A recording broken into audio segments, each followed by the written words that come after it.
Hi there, and welcome to The Daily Gardener, a podcast about garden news, botanical history, and literature. I'm your host, Jennifer Ebling, and today is April 14th. Today we celebrate a German landscape and flower painter who was forbidden to paint by her father. We'll also learn about a self-taught botanist who spent nearly a dozen years in the Amazon rainforest. We'll hear an excerpt about spring from a man who wrote A Farewell to Arms. And we grow that garden library today with a book about one of the 19th century's top botanical illustrators. And he's also a favorite of mine. And then we'll wrap things up with a little story from the 2017 Beijing Crabapple Conference. And if you're like me, I didn't even know there was such a thing as a crabapple conference, but I love it. I love the idea. It's time for today's curated news.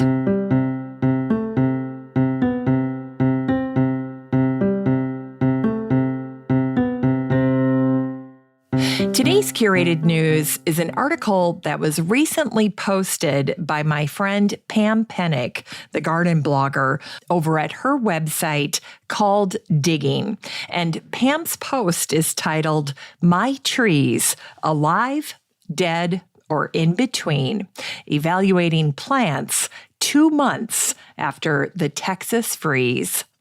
Well, now, I was so excited when Pam posted that she had written this article because Pam is a pro. She's been blogging about plants for a very long time. She's got to be one of the very first garden bloggers on the planet.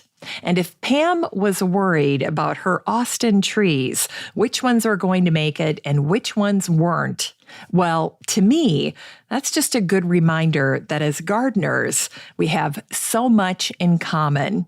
And when bad weather strikes, even experts can be left scratching their heads or even holding their breath, waiting to see what the future is going to hold when it comes to their garden, when it comes to some of their favorite plants. Pam starts out her post this way.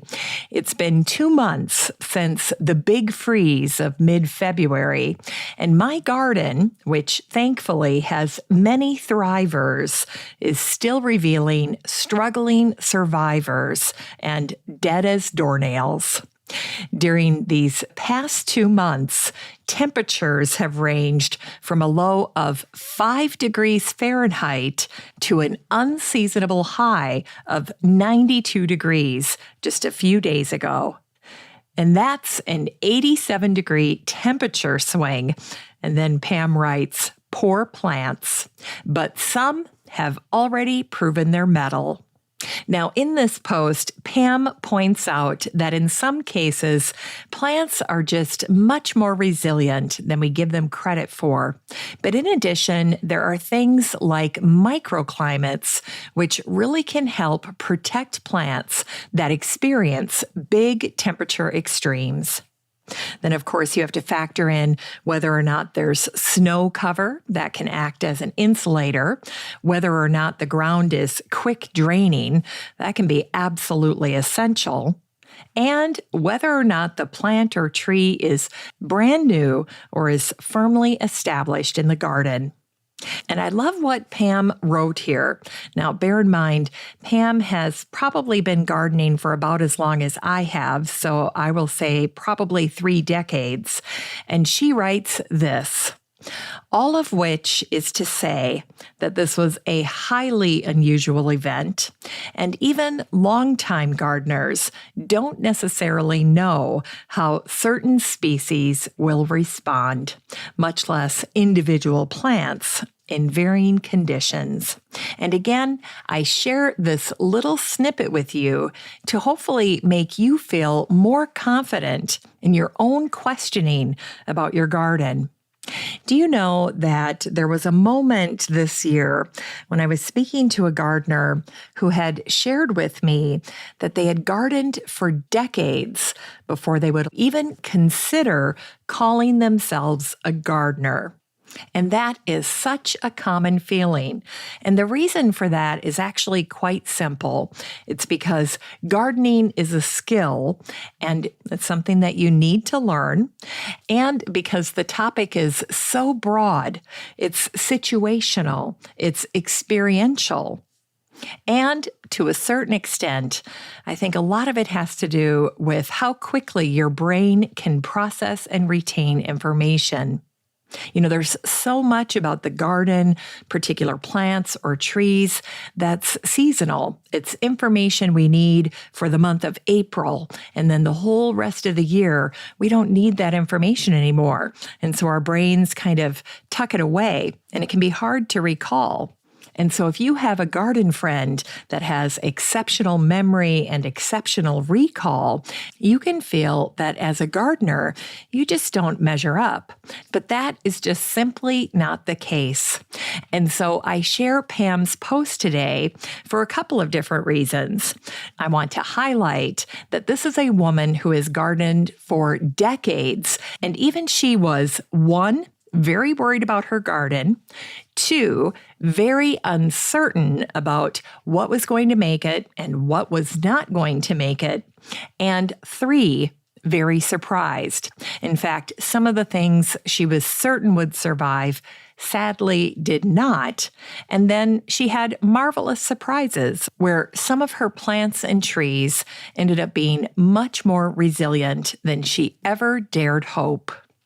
And then the other reason I wanted to share Pam's post with you is because I was morbidly curious about what it would be like for these Texas gardeners who had gone through that dreadful freeze during that week back in February. And I'm betting that you share the same curiosity. Now, one of the things I want to point out with regard to Pam's post is that I really like how she laid this out, because she begins by talking about this experience and then going through her garden. But the best thing that she did in my mind is that she just laid it all out in a nice little list, and it's toward the end of her post. She starts out with the trees. She labels them all. She shares their botanical Latin name in addition to their common name. And then she talks about what happened to that tree. So, for instance, Japanese maple. Pam writes, in perfect health, no discernible damage or delay in leafing out, and neighbors have been commenting on how pretty it looks. Now, this to me is fascinating because I have tried numerous times to grow a Japanese maple on my property. I have no business doing that because I am in a zone 4A, and so it's right on the border. And those really belong in a zone 5, but it's fascinating to hear that they could withstand 4 terrible days of extreme cold in Texas. Now, here's an example of a tree that didn't make it. Pam writes about her Mexican orchid tree. She writes, killed. Extended hard freezes normally kill this plant to the roots. This freeze was just too cold for too long. Anyway, isn't that wonderful how Pam did this? I love the list that she goes through. She lists about 30 different trees here, and then she shares these little comments, which I think are fascinating. And then in the coming weeks, Pam is going to do the same thing for her shrubs, her subshrubs, and her woody perennials. And of course, part of that may be she just needs to give some of them a little bit more time to see whether or not they're going to bounce back, if they do at all. Now, of course, I definitely want to take a second and encourage you to follow Pam's blog. Again, it's called Digging. Pam gardens in Austin. She's an author, and she just truly does a wonderful job of sharing her beautiful garden with her readers over on her blog. And her blog, again, is called Digging. Now, you can find Pam's website by looking up botanic.net.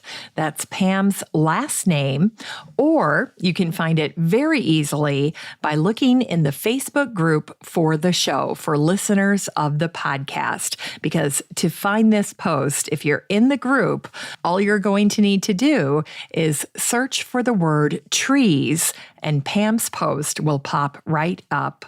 I need a few more P's in that sentence, and then it'll be a perfect tongue twister. All right, enough of the P's. Now, if you're not in the Facebook group for the show, I always say on every episode, you have a standing invitation to join the listener community over on Facebook. And all you need to do is to head on up to the search bar where you'd search for a friend and type in Daily Gardener Community and then request to join. I would love to meet you in the group. All right, it's time for today's botanical history.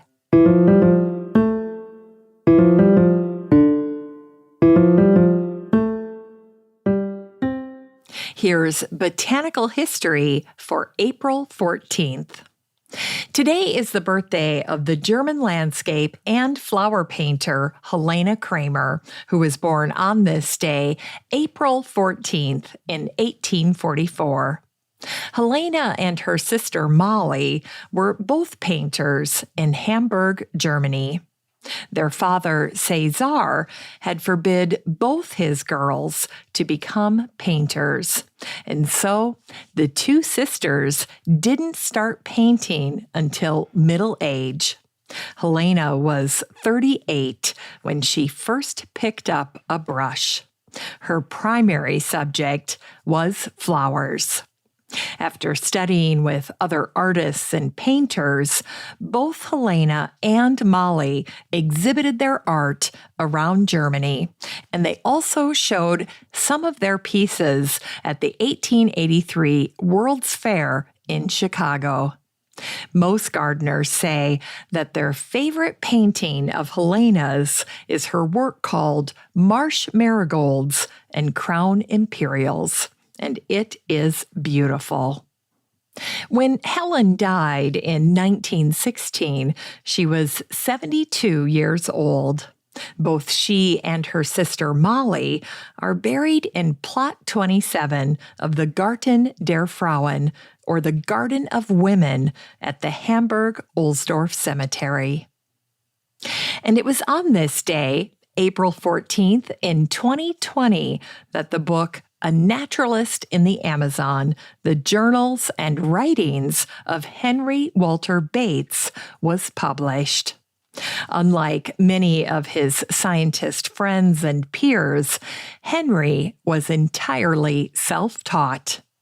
Early in his career, Henry met the great English naturalist Alfred Russel Wallace, and by 1848, both Henry and Alfred left England to explore the Amazon rainforest.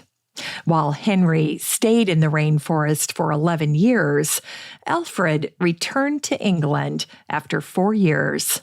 Although, sadly, all of Alfred's specimens and notes were lost at sea on his voyage home. And this happened after the ship that Alfred was on caught fire and sank. Alfred and the crew were rescued after 10 days adrift in the Atlantic. During his 11 years in the rainforest in Brazil, Henry collected butterflies, and he sent back a whopping 15,000 insect specimens, with over half of his collection listed as brand new discoveries. As Henry wrapped up his time in the rainforest, he had survived both yellow fever and malaria, in addition to many other uncomfortable maladies. Toward the end, it's not surprising to read that Henry had grown weary of the enormous challenges of life as an explorer. He wrote, "I suffered most inconvenience from the difficulty of getting news from the civilized world downriver, from the irregularity of receipt of letters, parcels of books and periodicals, and towards the latter part of my residence, from ill health arising from bad and insufficient food.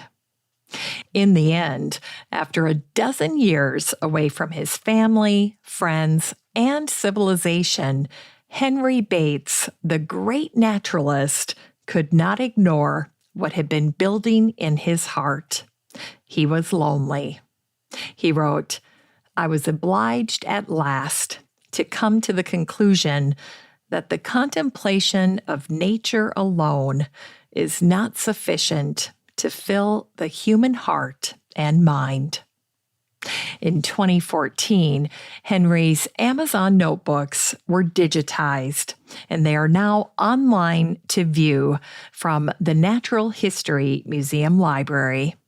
And in 2018, Henry's remarkable story was shared in an IMAX film called Amazon Adventure. It's time for today's Unearthed Words.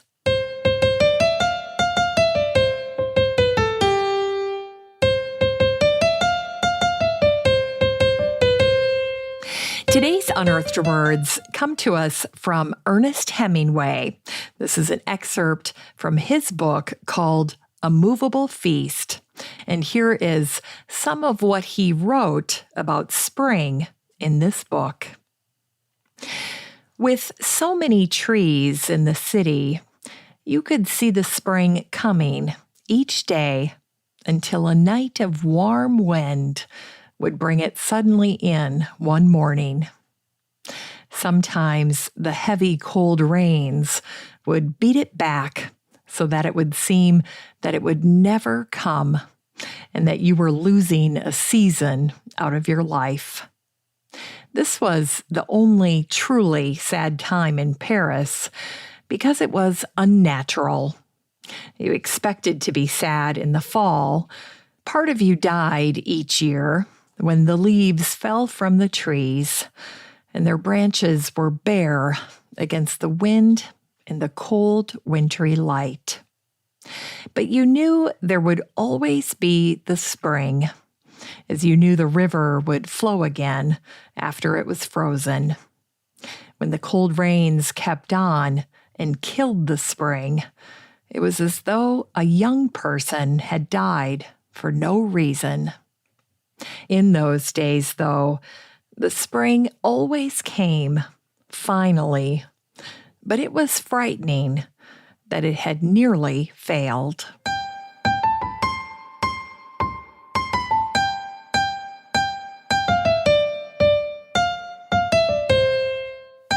It's time to grow that garden library with today's book, James Sowerby by Paul Henderson. This book came out in 2016, and the subtitle is The Enlightenment's Natural Historian.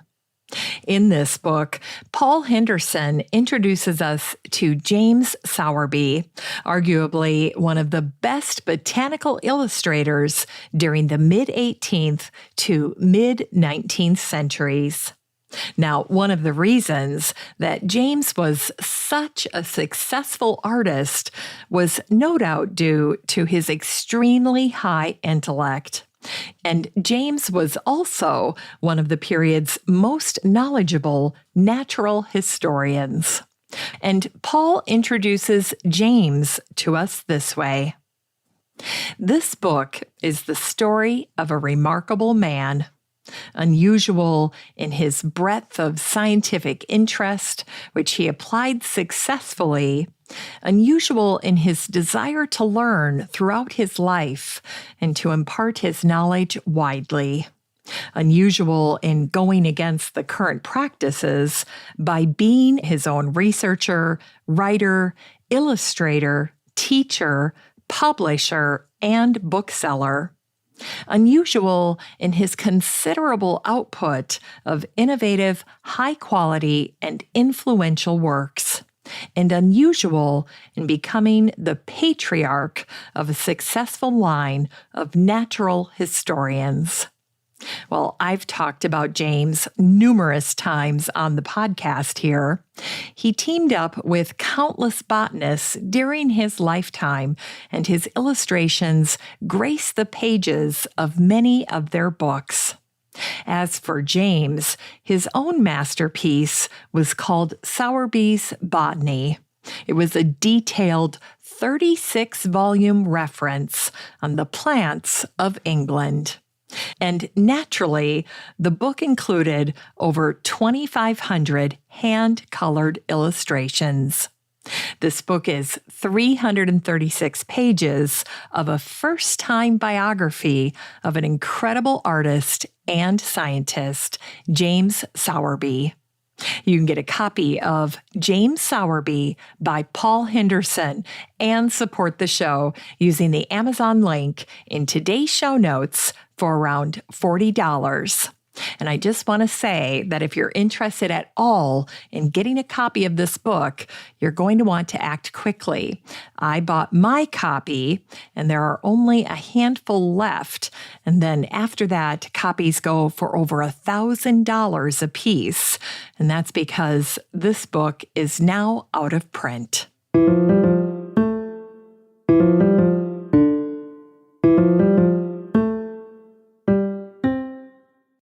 Finally, here's something sweet to revive the little botanic spark in your heart. It was on this day, April 14th in 2017, that the Beijing Crabapple Conference began. During the conference, visitors toured the Crabapple Garden, which features many new American cultivars of crabapples like the Brandywine, the Cinderella, Molten Lava, Lollipop, and Madonna, all of which were created by the respected and admired nurseryman from Lake County, Ohio, Jim Zampini. Sadly, during the conference, attendees learned that Jim had passed away at the age of 85. Today, Jim's legacy lives on in his fantastic crabapple varieties like Centurion, Harvest Gold, Lancelot Dwarf, Sugar Time, and the Weeping Candied Apple. Crabapples are small, deciduous trees with densely woven branches, and they feature fragrant and beautiful white, pink, or red petals when they bloom in the spring. Self-sterile, crabapples rely on bees and other insects for pollination, and the trees rarely grow taller than 25 feet high. Generally speaking, it takes 2 to 5 years for a crabapple tree to bear fruit. And one of the ways that crabapples differ from standard apple trees is that they offer smaller fruit. Apples that are less than 2 inches in diameter are considered crabapples. Now, if you want to plant a beautiful mini orchard of crabapple trees, space the saplings 6 to 15 feet apart, and you're going to want to group them on the closer end of the range if you're planting dwarf or more upright varieties. Crabapple trees are just beginning to come into bloom in our 2021 gardens. When they are in flower, few flowering trees can rival their charm. In Polish folklore, apple trees were considered dream trees. Sleeping under apple trees was thought to create a dream-filled sleep. And it was believed that placing an apple under a maiden's pillow could induce a dream of her future husband. And in English folklore, crabapple seeds, known as pips, were thrown into the fire on Valentine's Day Eve. You would chant the name of your own true love. If the pips exploded, your love would be true and would last forever. Thanks for listening to The Daily Gardener. And remember, for a happy, healthy life, garden every day. The Daily Gardener is produced in lovely Maple Grove and Wyoming, Minnesota, with the help of Paige Mance, Brooke Bierbaum, and Eric Begay. If you want to read today's show notes, just head on over to thedailygardener.org. And while you're there, be sure to sign up for my free Friday newsletter. And don't forget that you have a standing invitation to join the free Facebook group for listeners of the show. Just search for Daily Gardener Community the next time you're on Facebook and request to join. Last but not least, you can always get in touch by emailing me at jennifer@thedailygardener.org. I'm your host, Jennifer Ebling, and as always, have a great day in the garden, and we'll see you tomorrow.